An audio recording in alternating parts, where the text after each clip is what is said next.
చాలామంది ఎక్కడి విషయాలు అక్కడ వదిలేయకపోవడం వల్లే మెయిన్ స్ట్రెస్ స్టార్ట్ అయ్యేది. చాలామంది అనుకుంటూ ఉంటారు, నాకెలాంటి స్ట్రెస్ లేదు, నాకెలాంటి గిల్టీనెస్ లేదు, ఎలాంటి కంపారిజన్ లేదు అని. కానీ ఒక్కసారి ఆలోచించండి. మీ పక్కింటి వాళ్ళతో, మీ ఎదురింటి వాళ్ళతో, మీ అత్తగారో, మీ మామగారో, మీ హస్బెండ్ పోల్చి చూడలేదా మిమ్మల్ని? ఎంతమంది పోల్చుంటారంటే, "ఆ పిల్ల బాగా చేస్తుంది నీకేమయ్యింది? ఇంత చదువుకున్నావు, ఇంట్లో కూర్చో ఉన్నావు" అని ఎంతమంది అడుగుంటారు మిమ్మల్ని? 10 చదివిన అమ్మాయి బాగా పనులు చేస్తుంది. నువ్వు డిగ్రీ చేసుకున్నావు ఏం చేయట్లేదని ఎంతమంది అడుగుంటారు? ఒక్కసారి ఆలోచించండి. మన జీవితాన్ని మనం మార్చుకోలేమా? మన జీవితాన్ని ఎందుకు వేరే వాళ్ళ చేతిలో పెడతారు?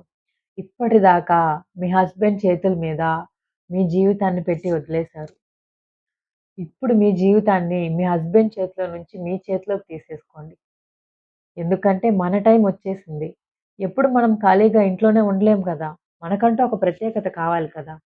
మనము హౌస్ వైఫ్ లాగే ఉండిపోదామా? అందరిలాగానే ఇంట్లోనే చీకట్లోనే బతికేద్దామా? మనకంటూ ఒక లైఫ్ వద్దా? ఒక్కసారి ఆలోచించండి. ఎందుకు చీకట్లోనే బతికేస్తూ ఉన్నారు? వాళ్ళేదో అనుకుంటారు, వీళ్ళేదో అనుకుంటారు, మా అత్తేదో అంటది అనేసి మన జీవితాన్ని మనమెందుకు నాశనం జేసుకోవాలి? ఆలోచించండి. హాయ్! Hello friends. నా పేరు లక్ష్మీకాంత. నేనొక స్ట్రెస్ మేనేజ్‌మెంట్ కోచ్‌ని. చాలామంది హౌస్ వైఫ్‌లకి స్ట్రెస్ ఎక్కువగా ఉండటం వల్ల వాళ్ళని వాళ్ళు కంట్రోల్ చేసుకోలేకపోతున్నారు. అలాగే నేను చాలా సెర్చ్ చేసి చూసాను. ఎక్కడ కూడా తెలుగులో చెప్పే కోచులు లేరు. అందరూ ఇంగ్లీష్‌లోనో, హిందీలోనో కోచెస్ ఎలాంటి గైడెన్స్ ఇవ్వలేక వాళ్ళు స్ట్రెస్, గిల్ట్ కంపారిజన్‌తో వాళ్ళ జీవితాన్ని సగం నాశనం చేసుకుంటున్నారు. హౌస్ వైఫ్‌లనే ఎందుకు సెలెక్ట్